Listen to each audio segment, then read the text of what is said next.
Chris Tripoli has 45 years of experience in the hospitality industry as an owner, operator, educator, and consultant.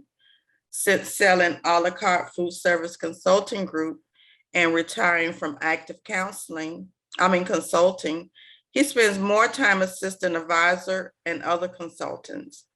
Chris enjoys working with the Small Business Development Center, providing them with webinars and classroom instruction on a wide variety of hospitality-related topics. Chris contributes to the restaurantowner.com and writes for Restaurant Startup and Growth Magazine. Catch him and his co-host, Barry Schuster, on their podcast, Corner Booth. And with that being said, I will now turn it over to Mr. Chris Tripoli. Well, Regina, thank you. Thank you and welcome everyone to our continuing series on restaurant reality. We are trying to bring you real issues and we're inviting experts in those issues to share their knowledge with you. So today we've got some serious things to talk about, and the best person for that, in my opinion, is David Jordan. David is with Littler Mendelson. He is a labor specialist. His knowledge of labor laws is extensive. His specialty is hospitality. So he's going to speak to you on the 5 or 6 really key issues that impact daily operations of restaurants. David, welcome. Thank you, Chris. Glad to be here. Well, we're going to get started in group. At any time, you can type in a comment or a question in the chat box. We are definitely going to leave a few minutes at the end of today's discussion to make sure that we can answer your particular question. But there are so many things for you operators that are out there to be concerned with now. I know we talk a lot about a labor shortage, but what that really means is we've got to make sure that we're handling our staff properly. Are we creating the right work culture? Are we interviewing correctly? Do we evaluate properly? Do we terminate legally? If we're in a typical situation, are we handling tips correctly, overtime correctly? Employee files, immigration. These are all the things that David works with every day, and he's going to share with you his opinions of. So why don't we get started with some daily operational issues, David, and maybe you could walk the operators through proper handling of tips. There seems to be some confusion between tip share and tip pool, who can keep tips, why in some cases everybody keeps tips, why in some cases only servers and bussers do. So why don't I just let you take that hot potato? It is a hot potato indeed. Well, look, the idea behind tips is a fast evolving area of law. And on top of that, it is probably the riskiest area for restaurant operators because the damages, that is, what the government or a lawyer can sue you for is far more drastic than you could imagine. So let's just talk about the rules for a minute and how we got here. For decades now, for nearly 8 decades, restaurants have been able to pay certain tipped workers, like servers, for example, beneath minimum wage, as low as $2.13 an hour, that's the floor, if they're able to make up the difference between $2.13 and minimum wage, which in Texas is $7.25, they can make up that difference in tips. And so that has been a great way for restaurant operators to reduce their labor costs in the front of the house and still provide great income earning opportunities for front of the house workers. Over the years, the rules have begun to fluctuate about what is a tipped worker, what can you do with the tips. And so it's created a lot of litigation.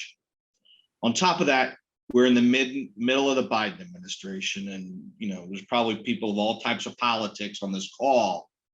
But regardless of your politics, the Biden administration is very antagonistic to small employers on the issue of tips, and I'll talk about that in a second. The third factor that's influencing where we're at today is the great resignation, right? We see fewer and fewer employees that are available to work, and the need for companies to pay more dollars to get people in the door. That's impacting how we come up with dollars, and the desire for many operators to spread those tips around to increase the amount of compensation available to workers. And I think the last item is that we see, in light of the pandemic, a significant shift in tipping patterns. Years ago, you tipped in full service. Now you can't even get a beer at the kiosk at the baseball stadium without being asked to leave 20 or 25% of the cost of the beer as a tip. So we see tipping patterns changing dramatically. So what are the key rules? The key rules are that you can only pay somebody beneath minimum wage, that is down to $2.13 an hour, if they're a customarily and regularly tipped worker. That's not an expediter, that's not a cook, that's not a janitor, it's not a manager. It's typically a waiter or a server. It's a busser. Sometimes it's a host. Sometimes it's a counter person at a diner. In all other circumstances, you can't pay them beneath minimum wage. And on top of that, if you do that, there's very specific rules. You have to provide notice to the worker that you're paying them beneath minimum wage. You have to provide notice that they're going to make up the difference in tips. And if they don't, you'll cover the difference. You have to let them keep all of their tips, Chris, except for those tips that are shared with other customarily tipped workers. So when you're paying workers beneath minimum wage, the only folks that can pool those tips are other tipped workers. You can't require that waiter to turn the tips over to the manager or the cook or the janitor or the dishwasher or the expediter. So those are really important rules. If you break those rules, the penalties are draconian. The penalty is not give the tip back. The penalty is you should have paid a minimum wage then.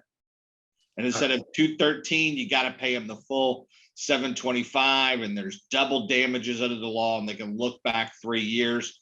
I've got an example of a really small restaurant in Utah I'm talking to right now, Chris, who they do less than $500,000 a year in sales, and the Department of Labor wants $310,000 in penalties for sharing tips with the cooks.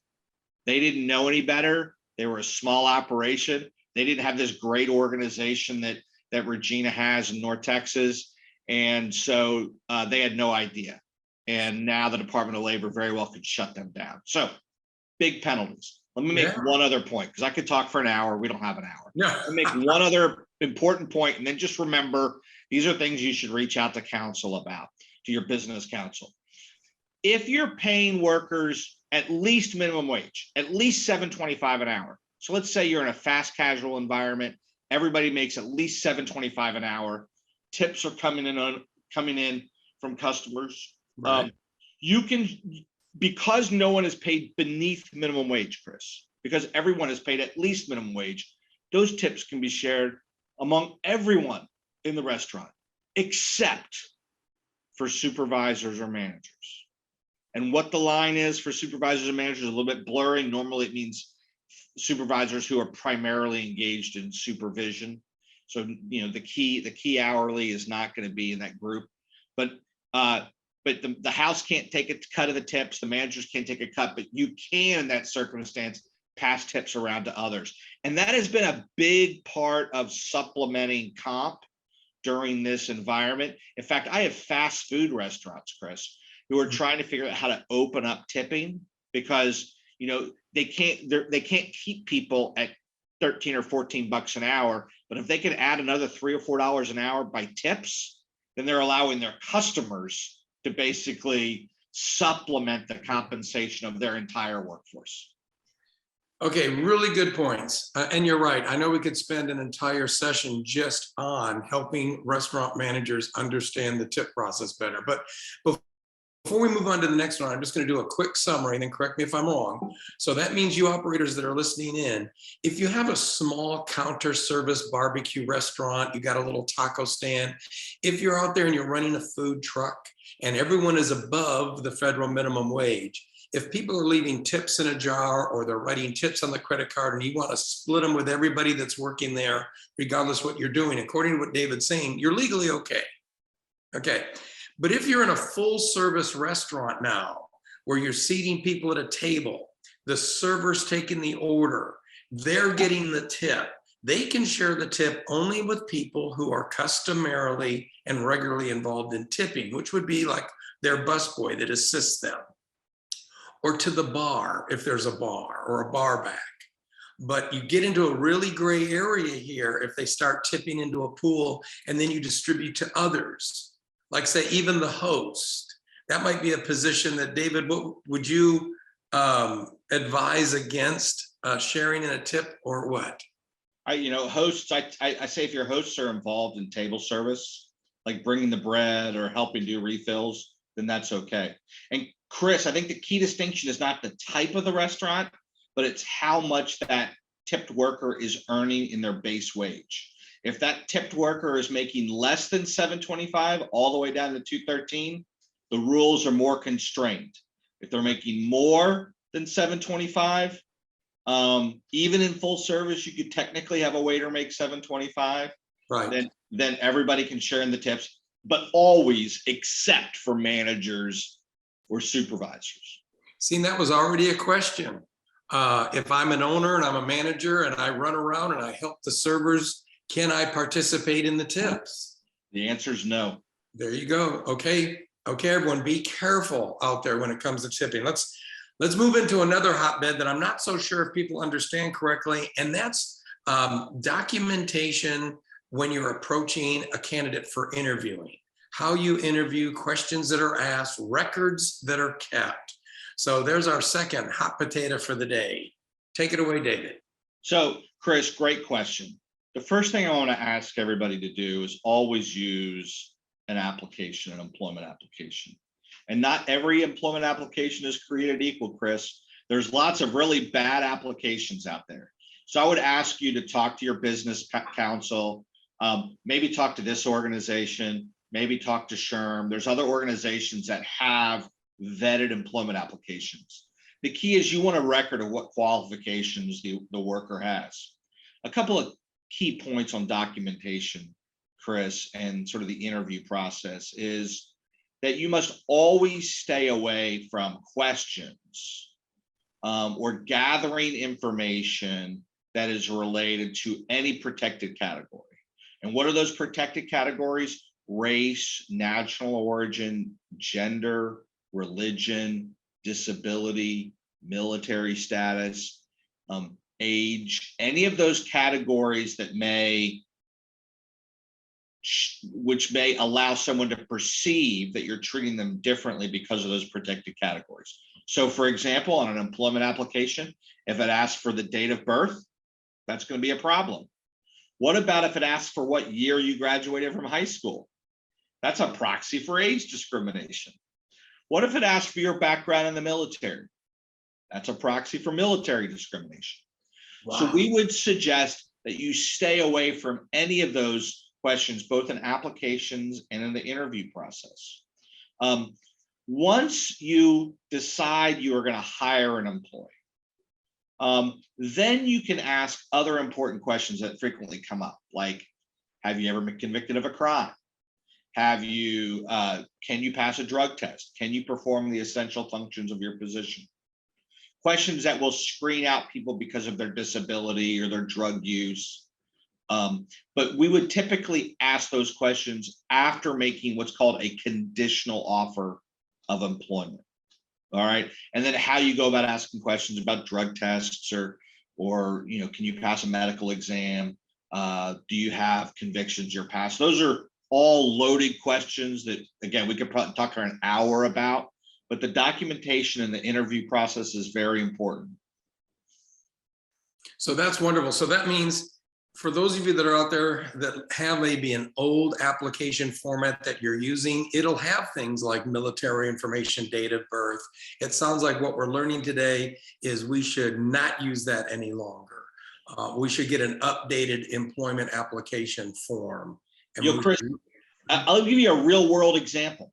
I just got a demand yesterday from somebody, an attorney that applied for a chemist position.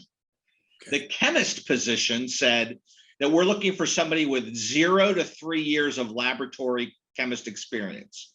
The attorney says, look, I had 0 years, therefore I can apply for the job, and you didn't give me the job, and therefore you're discriminating against me because of my age. Oh my God.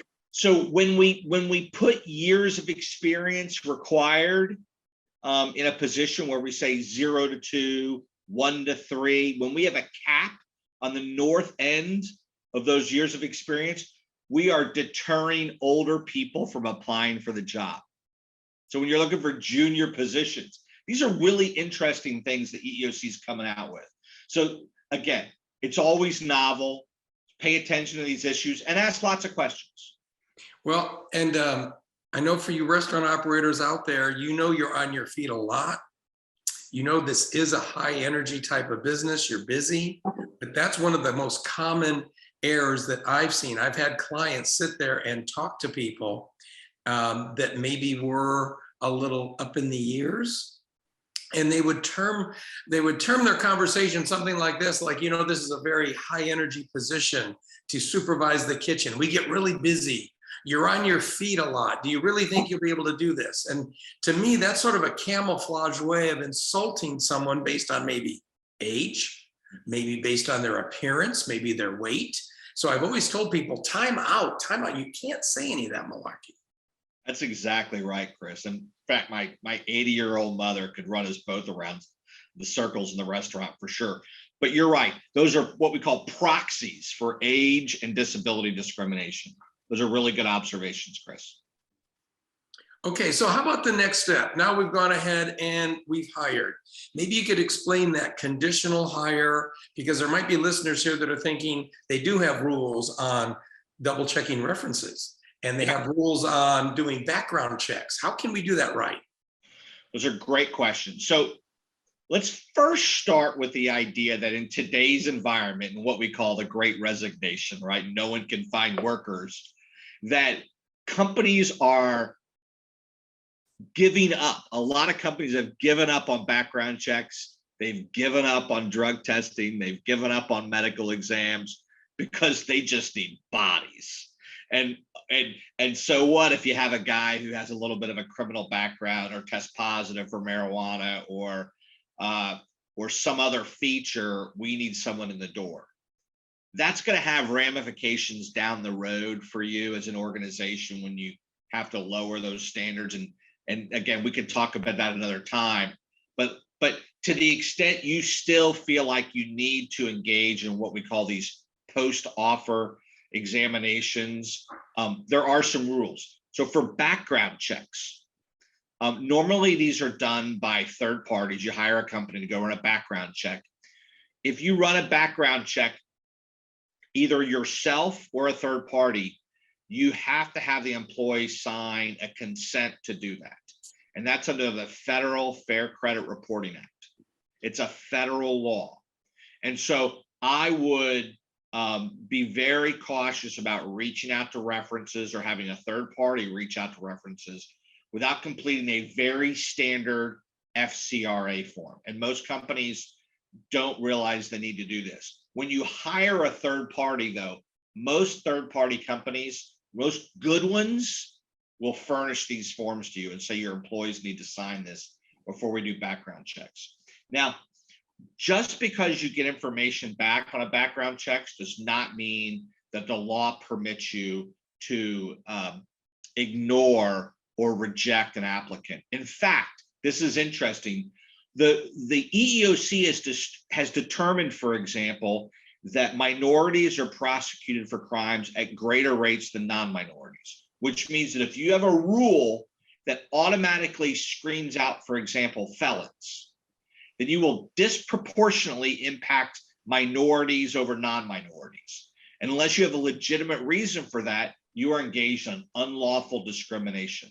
So every reason you turn someone down still has to have a reason. So for example, if somebody is being hired as a cook and 20 years ago, they got busted for kiting a check, and the EEOC is going to likely say, that's probably not a legitimate reason to not hire that guy, right? Now, if you're hiring somebody to be a manager and last year he was convicted of felony assault, that may be a different reason. What the EEOC says, Chris, is you have to engage in an individualized assessment and undertake to understand what was the crime, what's it relate, how does it relate to the current job, how long ago was it, have they improved their position, have they been working successfully? You have to engage in an individualized analysis. Let me talk about drug testing for just a second. A lot of companies are foregoing drug testing. I mentioned this earlier. The recreational use of marijuana is rampant. If you screened out your workforce for recreational use of marijuana in the state of Texas, you're not going to have anybody in your restaurant. There's so much recreational use of marijuana going on today.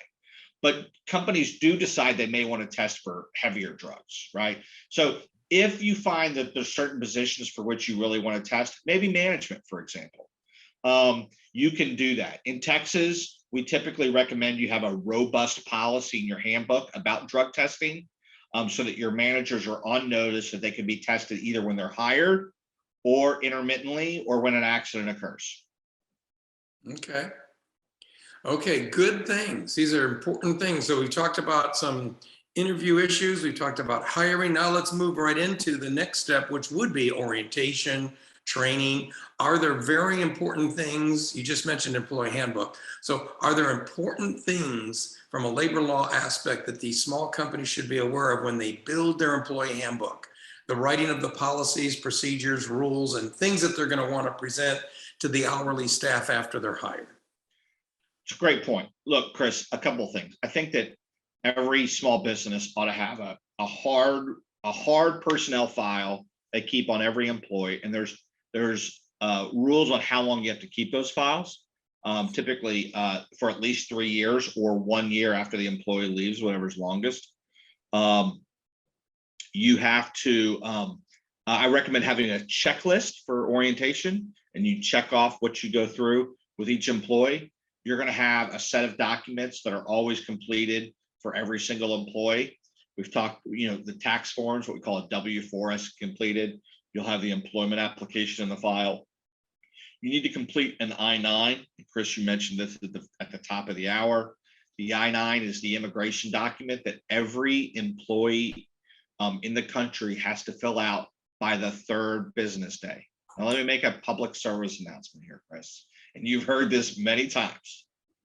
There's nothing that will get anybody on this call putting the federal pokey faster than messing with the immigration rules. And I mean like real live, hands behind your back, handcuffs, go to jail kind of stuff.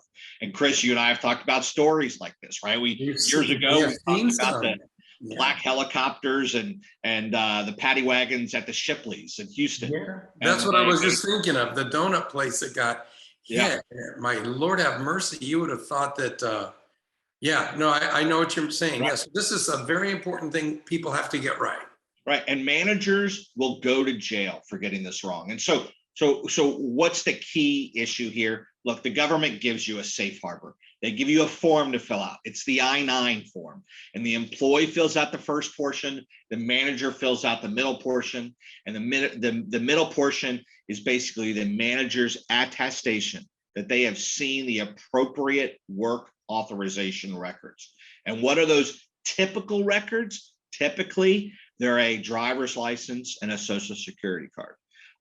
And we ask, and employees have to present those actual documents, not copies. They have to show the actual document once the manager sees those actual documents. And there's a whole list of documents that can be provided, not just the driver's license and social security card. There's lots of options. Once they see those actual documents, they record them on the I-9 form. If ICE shows up one day and says, hey, why did you hire this guy? Maybe you did something wrong. You can say, nope, look at the form I filled out and look at the copies I made of the documents they showed me. They look legit to me, Mr. Government Officer. Don't they look legitimate to you? That is your get out of jail free card, are those copies of those original documents you looked at. We're going to be more and more desperate as businesses looking to hire workers. And there's a lot of unauthorized workers in Texas. I mean, I hear estimates of anywhere from 10 to 30% of the workforce in hospitality is unlawful. That is, they're not permitted to work in the US. I mean, that's a remarkable number. A lot of those documents that likely are on I-9s are fake. It's not the operator's job, Chris, to determine if they're fake documents. In fact, the EEOC says, Chris, look, if the document looks genuine, you have to accept it. But if it looks fake, you have to reject it. Now, who knows what that is? My opinion, it's whatever a lay manager, like an ordinary person, would look at and think it's fake. So maybe if they've spelled America wrong, or the picture's upside down, those are sort of obvious reasons why it may look fake. But it's not your job to basically hold it up to the light and measure it and hold it up against a perfect sample. You don't need to do that. But those forms do need to be filled out correctly. The ICE will show up periodically and do audits. They will look at all of your I-9s for current and terminated workers. If they're wrong, they'll fine you, but you won't go to jail if you've been filling out that form correctly. And the fines won't be too hefty if you've been filling out that form correctly. And I think you mentioned to me once before that you recommend that small businesses, after they fill out the I-9 correctly, after they've made copies of the IDs that were presented to them, that they keep all of those on premise and they keep them in a separate file. Right. What was your reason why you wouldn't want them just to be mixed in with the employee file with whatever other notes are kept on that employee? That's a great point, Chris. So ICE requires you to produce those I-9s within 3 business days, 72 hours when they show up. What you want to be able to do is pull the file out of the file cabinet and hand them the I-9 file. Otherwise, you're going to be going through boxes and boxes of files, pulling the I-9 out of every personnel file, hoping you have every personnel file so you can pull the I-9 out. So we recommend separating all the I-9s, putting them in their own file. And the other reason I recommend doing it is because there will be some documents that expire, Chris, and you can have within that I-9 folder a subfolder of documents that have expiration dates with little ticklers. So you can go and say, oh, these expire in May. Let me pull these out and see what I need to do to get them reattested. Gotcha. Okay. You want to talk a little bit about arbitration and how you feel that should be recommended for small businesses today? Where does that get written into employee handbooks? Yeah, look, I mean, in my opinion, this is one of the most important things that small operators ought to do. The most important things small operators ought to do. The arbitration is a private dispute resolution process. It basically requires the employee and the company to go somewhere else, not the courthouse, to resolve a dispute. And you hire a third party who's a professional arbitrator to resolve the dispute. There's no jury. There's no class action. There's no collective action. There's no multi-employee action. It's one lawsuit in arbitration, the employee versus the company. The reason this matters is there's a flood of litigation right now against restaurants, primarily around these tip issues. And Chris, you and I talked at the very, very beginning before we even started about lots of litigation, lots of regulation come out of the Biden administration, trying to manipulate these tip rules. The plaintiffs' lawyers, the ambulance chasers are chasing these cases all over the country. Some of the biggest names in the country have been sued, and now small mom and pops are getting sued. Lots of household names, Chris, that you and I could talk about are getting these lawsuits. I just had an operator with 5 units in Houston, Chris, get sued last week, all of his restaurants. And the lawsuit reads like this: every waiter that's ever worked for you is suing you in a class action for illegally taking tips. The exposure in that case to this restaurant chain that probably does, I don't know, $10 to $15 million a year is probably, the exposure is probably somewhere between $2 and $4 million. No operator can afford that. Let me tell you what happened. 7 years ago, they called me and asked me what they should be doing. And I told them to push an arbitration agreement out to their workforce. And they still roll those arbitration agreements out, Chris. I found the arbitration agreement for that particular worker that brought that class action. I sent it to the plaintiff's lawyer. They dismissed the case the next day. Wow. So they solved a $4 million problem by having an arbitration agreement that kicked the ambulance chaser lawyer's teeth in his mouth, because he couldn't bring his class action. He could only bring it in arbitration. These arbitration agreements, you can't just put them in a handbook. They got to be standalone agreements, and they have to be carefully crafted. No one listening on this call should have an arbitration agreement roll out without talking to their business professional who will help them craft it. The law changes here pretty often as well. So every year, there's sort of the better version of the arbitration agreement, right? There's been tweaks and changes, and there's ways to roll it out carefully. We could talk for days about this, but it is the single most important device for people on this call to protect themselves against lawsuits. Excellent. Excellent stuff we're doing here today. And, I just want to pause to interject here. I don't want people on the line here to just be falling off their chairs and running for the hills. You're not alone, in this. If you're hearing a few do's and don'ts that are new to you, or things that you feel like maybe you're not doing right, interviewing, the tip issue, you want to rectify this situation quickly, but there is help out there.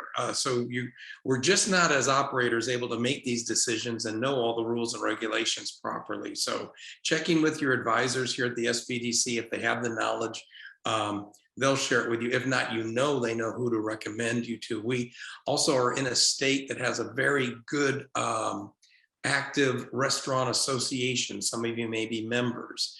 They also have a small legal team that tries to stay very current on things to offer advisement and direction when you're trying to create proper documents. And then, of course, there's the ultimate, the labor professional, labor attorneys, David Jordan and the people that he works with. So if you're writing down notes thinking, God, I've heard these words for the first time and I've been in operations for 4 years, what the heck am I going to do? The feds are coming.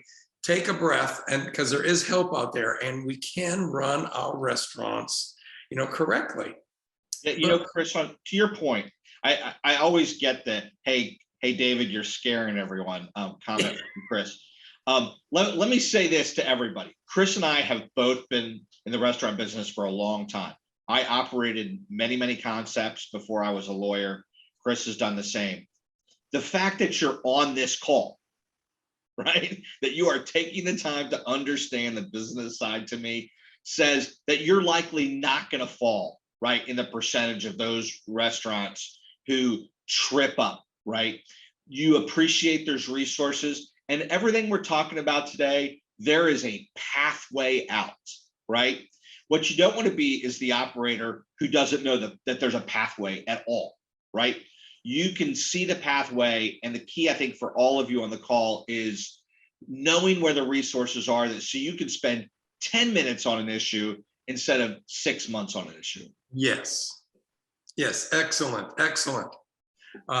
So we're going to continue with the labor handling. We've already talked about the interviewing, the selecting. We've talked about handbooks. We've talked about arbitration. We talked about immigration paperwork. Now let's talk about the once in a while inevitable, the terminating of a worker. Some people have, different feelings about this. I want David to speak to how it can work. I've heard all kinds of things from, I don't think I can fire this person because I haven't had 3 reports signed by them, or I don't think I can fire them for, other reasons. So I want David to speak to terminating, how you can, when you can, and what type of paperwork, if any, should be, kept. That's a great question, Chris. So, let's start with the idea that we've all heard of this concept of at-will employment, right? In Texas, you can fire someone or be fired for any reason at all, except for illegal reasons. And the illegal reasons are reasons related to all those protected categories I talked about earlier. You can't terminate somebody for example, their race, gender, age, national origin, disability, etc. You also can't fire somebody in retaliation for making a complaint about any of those types of categories.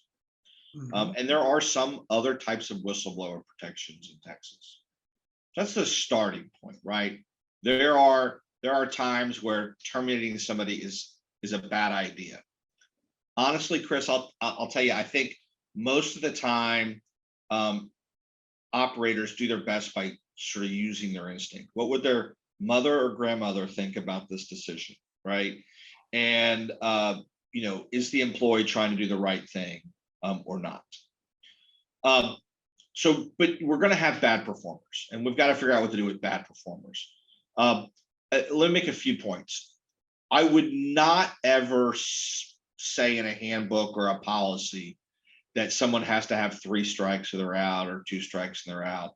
I would always say, if I wrote it down at all, that we always reserve the right to terminate your employment at any time. And while we might take the opportunity to engage in interim discipline, we can also always jump straight to termination. So if you're going to have a policy, it might say something like, we can employ discipline up to and including, right, termination. All right. So how do we deal with performance management generally?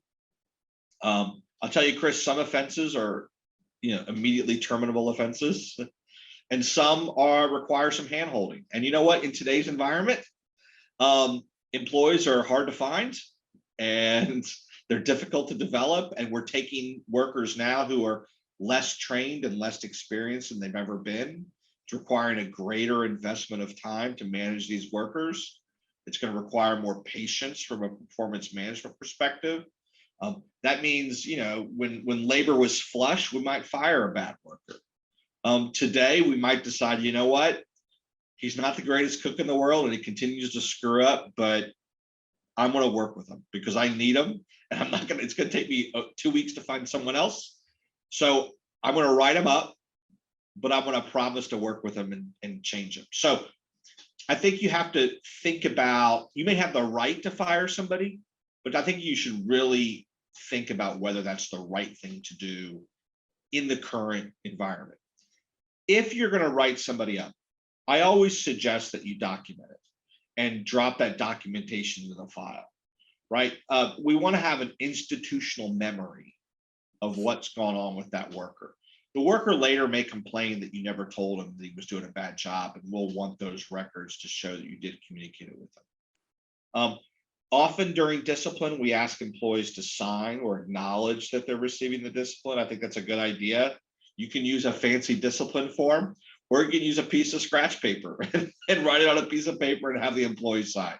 I don't think it needs to be anything particularly fancy for an operator, particularly a small business, but I do think it's helpful to be in the file. And if you're going to fire an employee, I certainly think you need to document it and put it in the file, but I don't think you need to write the employee a letter and say, we are firing you because of this or that. Once you've decided you're going to terminate the employee, you don't need another signature from the employee. And more often than not, they're going to say, whatever, I'm not signing anything, and leave anyway. I don't think you need a big, he refused to sign kind of thing. Just make a note in the file why you fired him, put it in the file, and let him go. If he says, well, I demand to have a letter showing my reasons why, just say, no, thank you. That's not our practice. And if he goes to the Workforce Commission and files unemployment, you can fight about it then.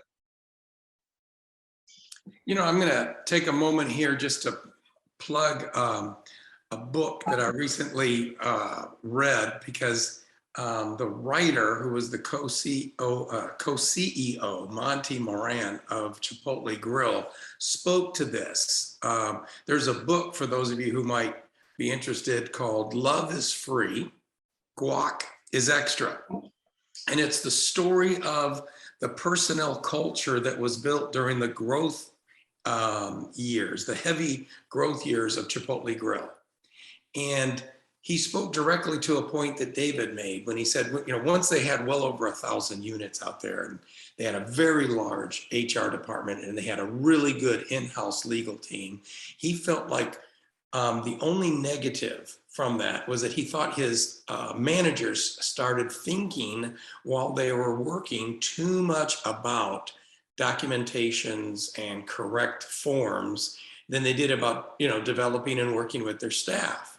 So he said the moment he told them that this 3-strike thing is going to be done away with, that he said if someone is really poor performing, breaking rules, and they're at a first write-up, he said, I want you to write then, do the first warning, and then you go into a 2-week coaching. We're going to retrain, we're going to invest time, we're going to work with you to see why is it or what can we do to help you do whatever was wrong better.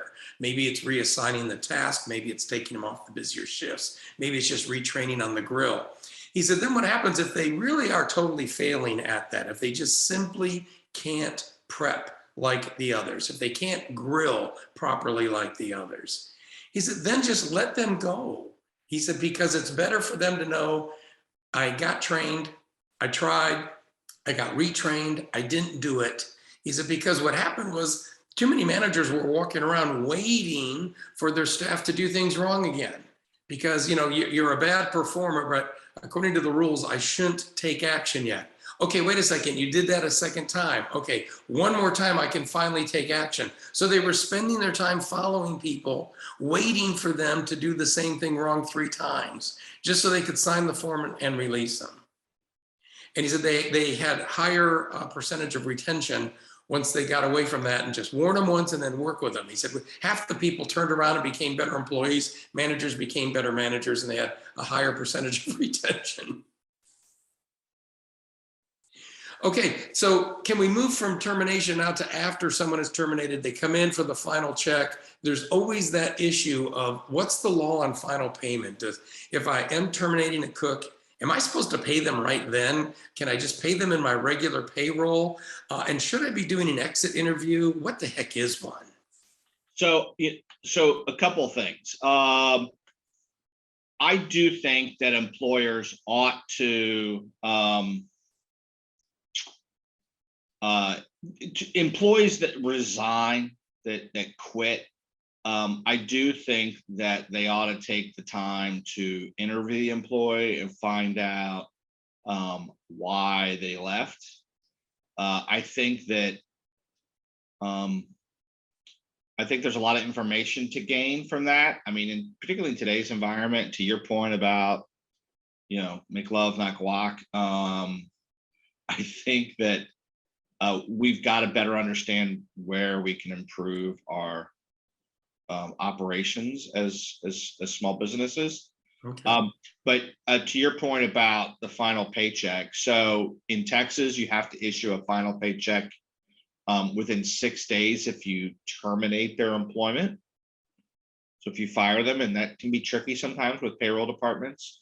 But if an employee quits,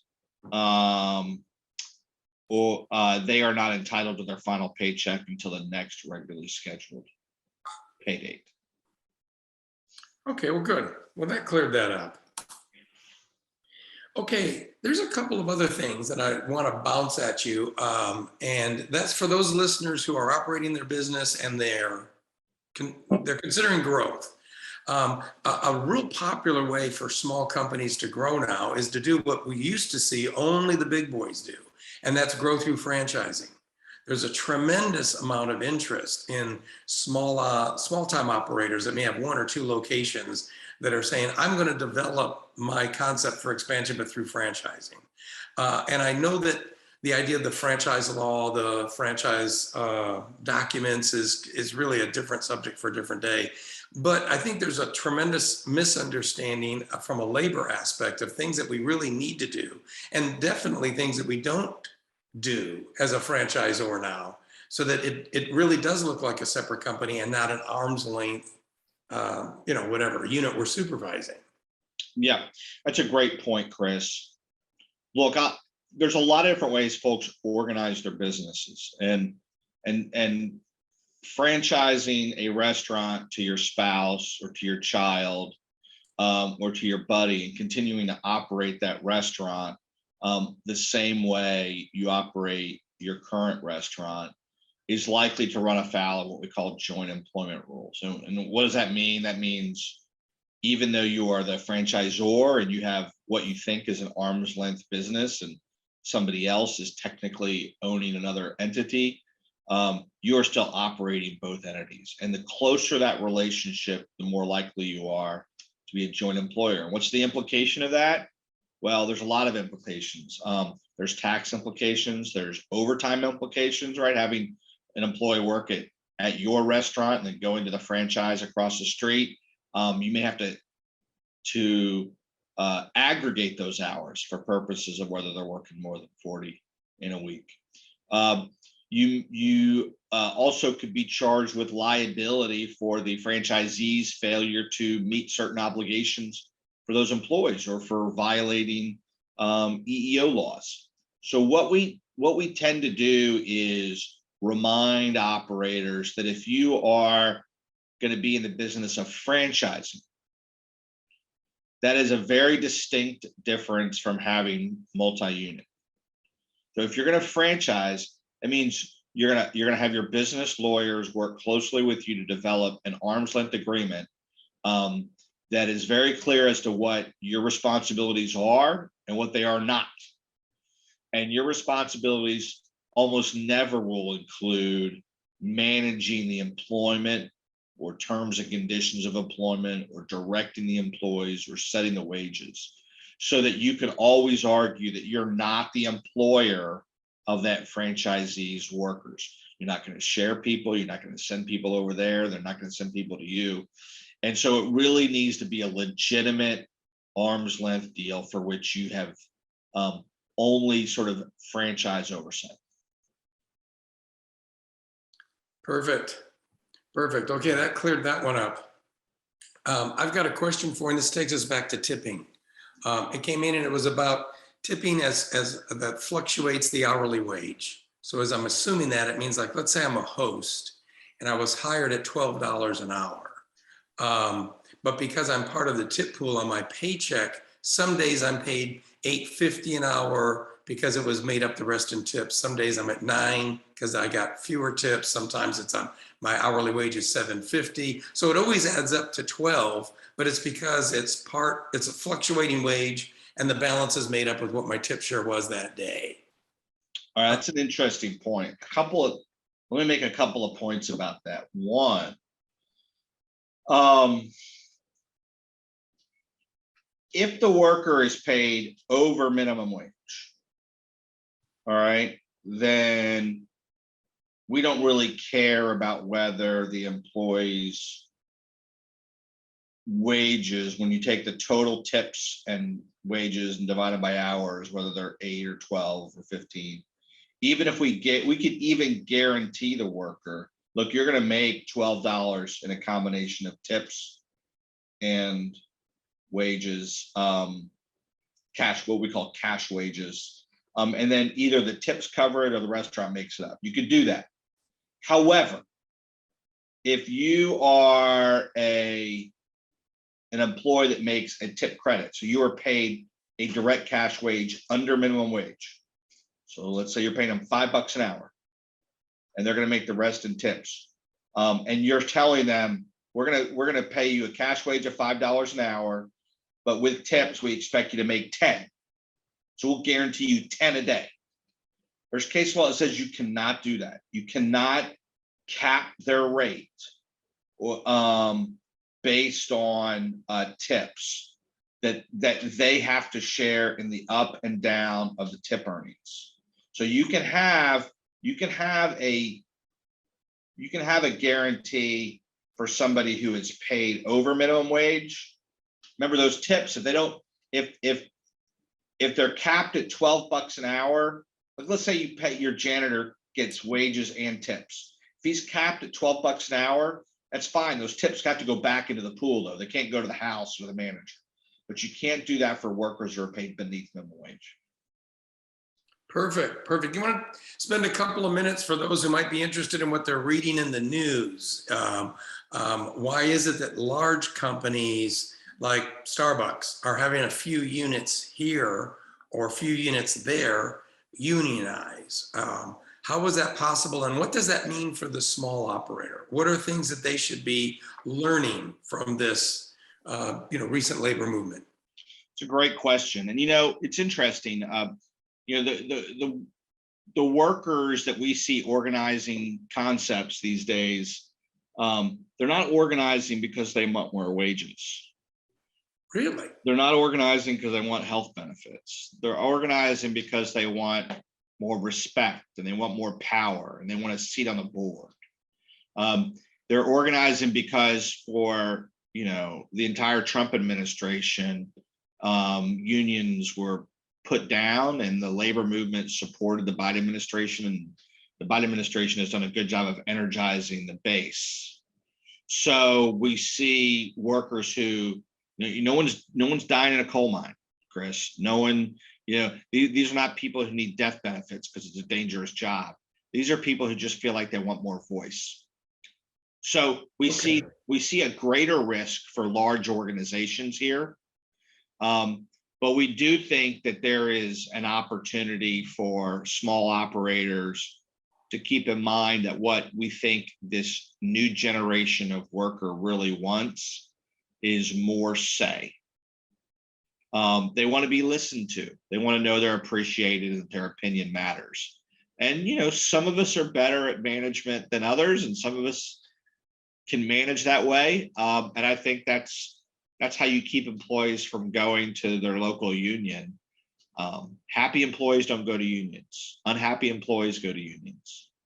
Well, that's a great point. And that is probably a really good point to end on, because I think most of these labor related issues, especially for the small restaurant, the people out there that are listening that have a catering company, a truck, maybe one or two restaurants, you've got a small management group. A lot of you might be running it as a husband and wife team. So the more you sit with your staff, the more they feel they're engaged and have input in whatever your updated rules are going to be, whatever your marketing program is going to be, how you're going to train new staff, how you're going to rotate schedules fairly. If you want to develop an evaluation program, a bonus program, just having them grab a cup of coffee and sit with you so that they always feel like, I've got input, I feel important, they're listening to me. Then when the rules are developed, it's a whole lot easier for them to feel responsible, because they had input, they were engaged, they feel like they are important. Now we can all do a better job of that. And that sounds like something that no matter what it is we're talking about, training, hiring correctly, retaining staff, paying correctly, handling termination correctly, all of it's going to be easier if we came from that basis where our staff is always involved in what we're doing.